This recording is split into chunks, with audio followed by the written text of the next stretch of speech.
So I want to welcome my friends to a very special meeting, to meet a person who is a source of inspiration for me. First of all, Micha, how are you? Thank you, I'm fine. Fantastic. So Micha was born and raised in the city of Stuttgart, Exactly. Germany. Yeah.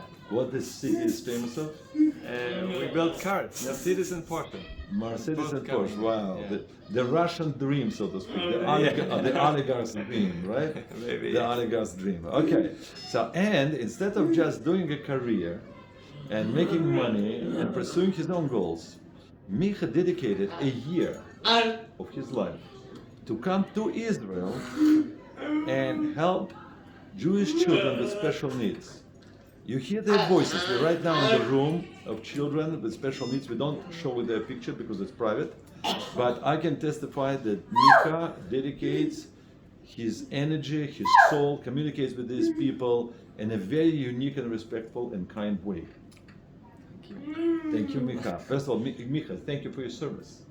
Thank you for your service. Can you tell us, please, Micha, first of all, why did you do that? Like, instead of pursuing your goals and making your money and making your business and your career, you take a year of your life and dedicate to the Jewish children with special needs and travel to Israel.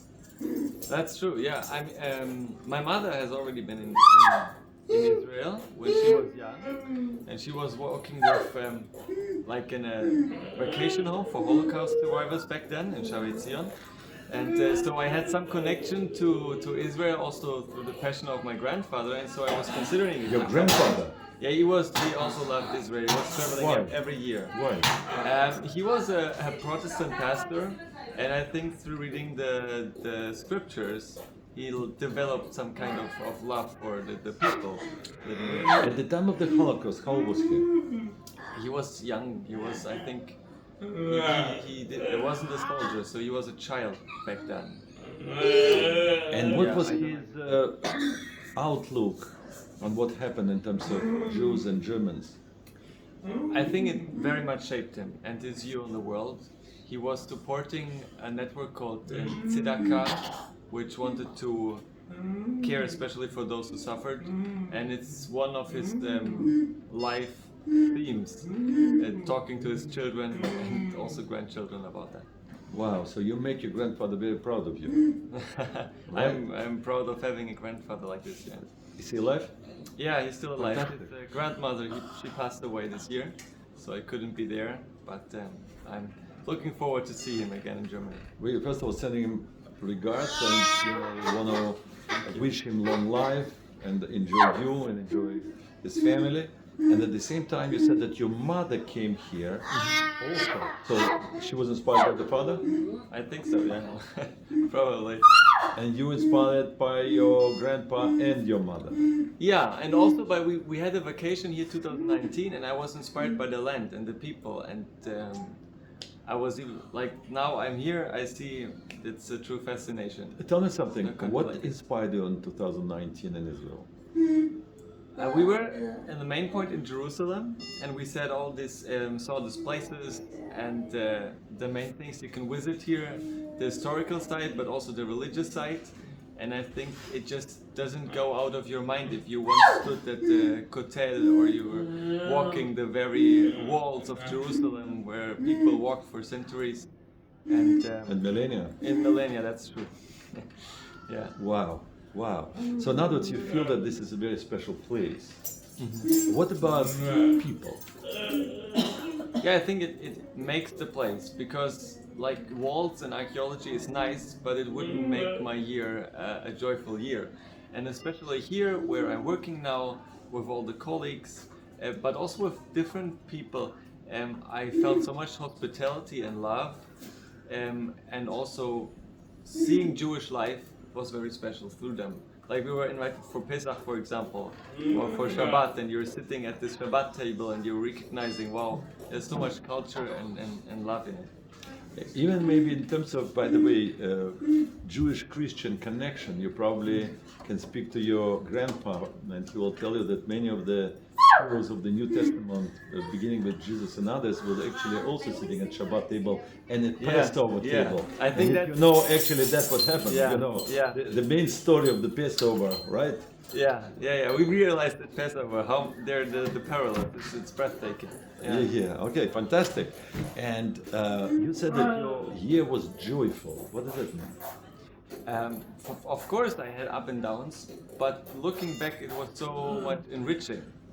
And I was coming out of my bubble, and now here people from all over the world, and I just get insight into their life. I get invited into their belief. I get invited into a country of the Middle East, a very extrovert culture, with very nice but also loud people. And I will keep that. You know what I said? Joy, because the truth is that people that walking into these walls and seeing children suffer and seeing that they are not really fixable, in other words, beyond hope. Yeah. And seeing hopelessness may encourage people actually to fall into depression and lose hope and see like and ask like what kind of life, what kind of world we live in. And being here and actually saying it was a joyful year. Yeah, I think the first reaction when coming, the first month were hard. Because there's really the feeling I can't connect with the children, there's no response. And that I will keep in mind the situations where I realized, wow, they really realize me and I make a difference and there is a smile or there might even be a hug and someone reacting. And that is all the more powerful, I think, in these situations. But for sure, there are also sad moments where you're just thinking, like, why do I deserve to live that healthy, and other people will stay here in their wheelchair. Well, that exact thought may actually help all of us to appreciate our health and our abilities to think or see and move and not to take it for granted. That actually, yes, important lesson for all of us. But at the same time, I think that you fulfilling your mission, you helping these children, gives you a sense of purpose.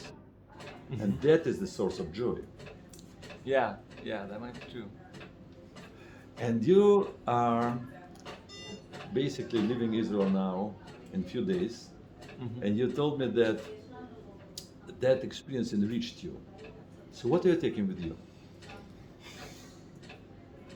I think I take a new understanding of the Middle East, because people in Europe tend to think they know exactly what to do in politics in the Middle East, and I realized we know less than we thought to know.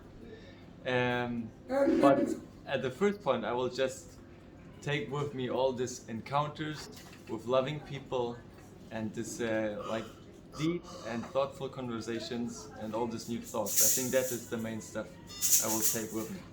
What do you think about German-Jewish relationships for the future in your life?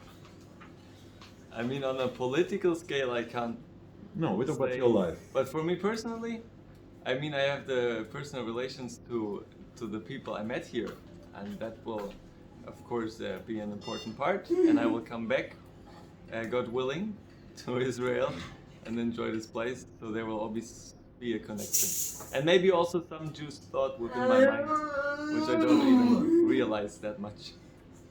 I can only tell you to remind you the verse of the Torah, the Hebrew Bible, where Hashem, God promises to Abraham and says, those who bless you, I will bless.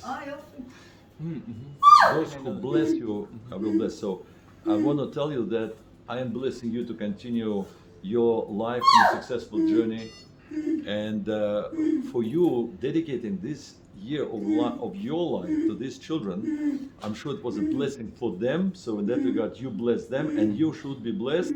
And every single year and every day of your life from now on, Thank you. wishing you success. Thank So you. feel yourself blessed in Jerusalem by the Jewish people. תודה רבה. Thank you. כל הכבוד to you.